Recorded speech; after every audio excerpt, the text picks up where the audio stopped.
السلام علیکم۔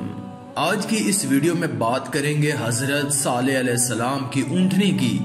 جس کو حضرت صالح علیہ السلام نے پہاڑ کے اندر سے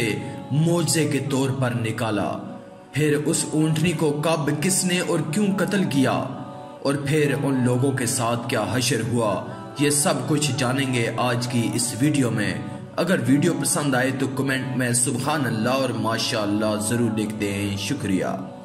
دوستو، حضرت صالح علیہ السلام قوم سمود کی طرف نبی بنا کر بھیجے گئے۔ آپ نے جب قوم سمود کو خدا کا فرمان سنا کر ایمان کی دعوت دی تو اس سرکش قوم نے آپ سے یہ معجزہ طلب کیا کہ آپ اس پہاڑ کی چٹان سے ایک اونٹنی نکالیے جو خوب فربا اور ہر قسم کے عیب و عیوب سے پاک ہو۔ چنانچہ آپ نے چٹان کی طرف اشارہ فرمایا تو وہ فوراً ہی پھٹ گئی، اور اس میں سے ایک نہایت ہی خوبصورت، تندرست اور خوب بلند قامت اونٹنی نکل پڑی،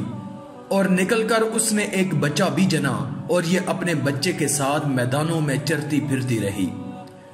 اس بستی میں ایک ہی تالاب تھا جس میں پہاڑوں کے چشموں سے پانی گر کر جمع ہوتا تھا۔ آپ نے فرمایا کہ اے لوگو، دیکھو یہ معجزہ کی اونٹنی ہے، ایک روز تمہارے تالاب کا سارا پانی یہ پی ڈالے گی اور ایک روز تم لوگ پینا۔ قوم نے اس کو مان لیا۔ پھر آپ نے قوم سمود کے سامنے یہ تقریر فرمائی کہ اے میری قوم، اللہ کو پوجو، اس کے سوا تمہارا کوئی معبود نہیں۔ بے شک تمہارے پاس تمہارے رب کی طرف سے روشن دلیل آئی، یہ اللہ کا ناکہ ہے تمہارے لیے نشانی، تو اسے چھوڑ دو کہ اللہ کی زمین میں کھائے، اور اسے برائی سے ہاتھ نہ لگاؤ کہ تمہیں دردناک عذاب آئے۔ چند دن تو قوم سمود نے اس تکلیف کو برداشت کیا کہ ایک دن ان کو پانی نہیں ملتا تھا، کیونکہ اس دن تالاب کا سارا پانی اونٹنی پی جاتی تھی۔ اس لیے ان لوگوں نے طے کر لیا کہ اس اونٹنی کو قتل کر ڈالیں۔ چنانچہ اس قوم میں قدار بن سالف، جو سرخ رنگ کا بھوری آنکھوں والا اور پستہ قد آدمی تھا، اور ایک زناکار عورت کا لڑکا تھا، ساری قوم کے حکم سے اس اونٹنی کو قتل کرنے کے لیے تیار ہو گیا۔ حضرت صالح علیہ السلام منع ہی کرتے رہے، لیکن قدار بن سالف نے پہلے تو اونٹنی کے چاروں پاؤں کو کاٹ ڈالا، پھر اس کو ذبح کر دیا، اور انتہائی سرکشی کے ساتھ حضرت صالح علیہ السلام سے بے ادبانہ گفتگو کرنے لگا۔ چنانچہ اللہ تعالیٰ کا ارشاد ہے کہ پس ناکہ کی کونچیں کاٹ دیں، اور اپنے رب کے حکم سے سرکشی کی، اور بولے اے صالح، ہم پر لے آؤ جس کا تم وعدہ دے رہے ہو اگر تم رسول ہو۔ قوم سمود کی اس سرکشی پر عذاب خداوندی کا ظہور اس طرح ہوا کہ پہلے ایک زبردست چنگھاڑ کی خوفناک آواز آئی، پھر شدید زلزلہ آیا جس سے پوری آبادی اتھل پتھل ہو کر چکنا چور ہو گئی، تمام عمارتیں ٹوٹ پھوٹ کر تیس نیس ہو گئیں، اور قوم سمود کا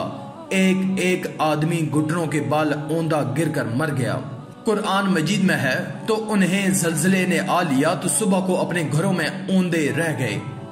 حضرت صالح علیہ السلام نے جب دیکھا کہ پوری بستی زلزلوں کے جھٹکوں سے تباہ و برباد ہو کر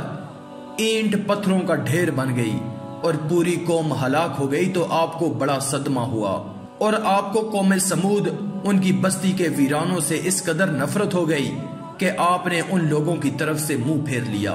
اور اس بستی کو چھوڑ کر دوسری جگہ تشریف لے گئے، اور چلتے وقت مردہ لاشوں سے یہ فرما کر روانہ ہو گئے اے میری قوم، بے شک میں نے تمہیں اپنے رب کی رسالت پہنچا دی اور تمہارا بھلا چاہا، مگر تم خیر خواہوں کے عرضی یعنی پسند کرنے والے ہی نہیں۔ دوستو، قوم سمود کی پوری بستی برباد اور ویران ہو کر کھنڈر بن گئی، اور پوری قوم فنا کے گھاٹ اتر گئی کہ آج ان کی نسل کا کوئی انسان روئے زمین پر باقی نہیں رہا۔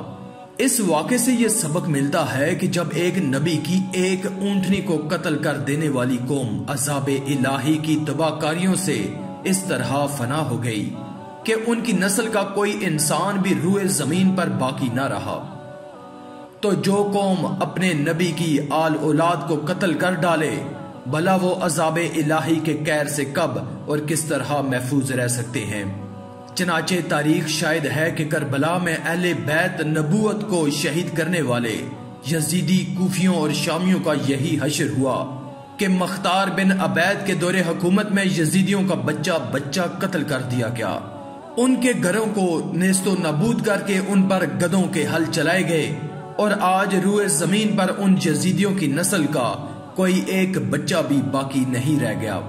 آج کی اس ویڈیو میں تھا بس اتنا ہی۔ مزید اسلامی ویڈیوز حاصل کرنے کے لیے اللہ کی قدرت چینل کو سبسکرائب کر دیں اور ساتھ میں موجود بیل کے آئیکن کو دبا کر آل پر کلک کر دیں۔ شکریہ۔